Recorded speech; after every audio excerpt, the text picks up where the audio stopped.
guys, so it's that time again. Welcome back to Ours Arachnids, the place where arachnoids lack. This is going to be another care sheet. This time it's going to be another Alphonopelma. This is going to be my Chalcodes. As I said, when I got the last two, I didn't want to be in their enclosures that they're in now for too long. So let's get them out and see what we can do with this one. Right guys, so this is my Alphonopelma Chalcodes right here. And we're going to try something a little different with this girl.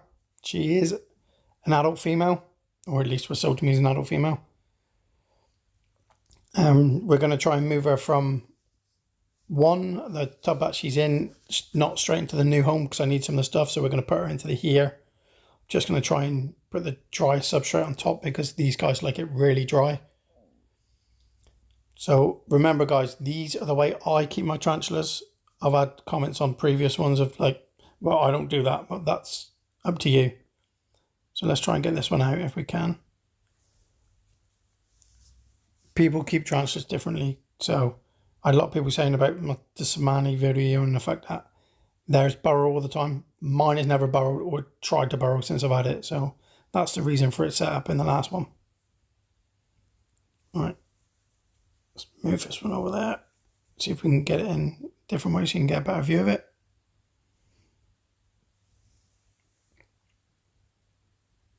All right, so this one is known as the Arizona Desert Blonde, but you can also find it in North Mexico. They grow up to roughly the size that mine is now, so you're looking at 5.5, maybe 6 inches. There are rumours that you can get them as big as 7 or 8, but I've never seen them that size.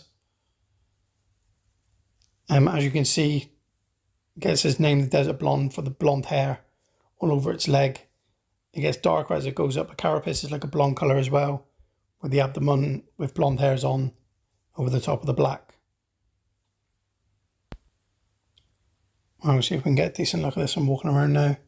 These are New World tarantulas, so the venom isn't as high as the Old Worlds, but they do have articating hairs, which are the little blonde hairs you can see on the abdomen.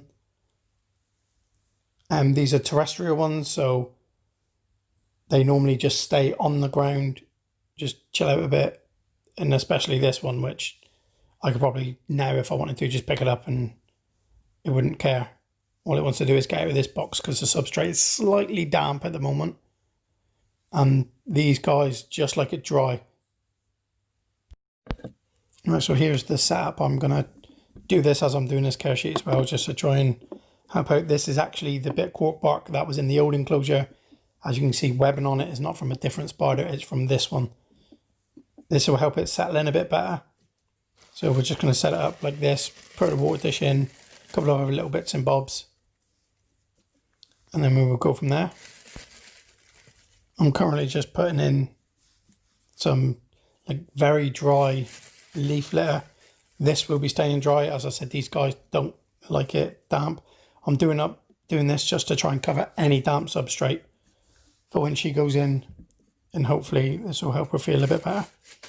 When she does finally go in, let's take a look at how the enclosure is going to be set up. Obviously there's no water dish here at the moment, which will be being added. But yes, this is pretty much a very basic setup. This is all they need. They like it dry, they just need somewhere to hide. And that's about it really. All you need is a water dish. These guys don't need misting or anything. The females can live up to 25 years if they're well looked after. Males unfortunately don't live as long. Males unfortunately live roughly between 6 and 8. So we'll say 7 for a ballpark figure. That's unfortunately the part of this hobby is the males do last a lot less. And the reasons these males last up to possibly like 8 years is because of how slow they are at growing. These guys are very, very slow when it comes to good. Luckily enough, I bought an adult female, so I don't have that problem. But if I'm going to get a male for her, I'm definitely going to be getting a sub-adult because I don't want to be waiting 4 or 5 years to think of breeding. Right, so we're back on this now, guys. We're going to try and get her into a new enclosure. Bit like all slings, if you're keeping these as slings, make sure they've got enough substrate to burrow, because they will burrow. But once they hit like juvie stage in that, you will see that they have no interest in burrowing. They just sit out in the open. They're as relaxed as you can get. They're very slow in their movement. I've moving this a couple of times now, and there's been no fret postures, there's been no flicking of hairs. It's just been relaxed as you can get. And that like gold blonde carapace that you can see, is these spiders are just stunning. I've wanted one of these for a while. Gav's tarantulas, if you've ever checked them out, has had one of these, and every time he opens the lid it literally just walks out on you. So that's what made me buy one of these in the end, and then I saw it in a shop and thought, I'm having it. As you can see, it's going to go over the top of this enclosure. I was about to say it's going to go underneath, but it's just having a quick explore now. But even now, it's new surroundings and everything else. It's just walking slowly, chilling out. I will be trying to feed it a couple of days after being in here, but last time she didn't take food, and as an adult female, she probably won't take food that often.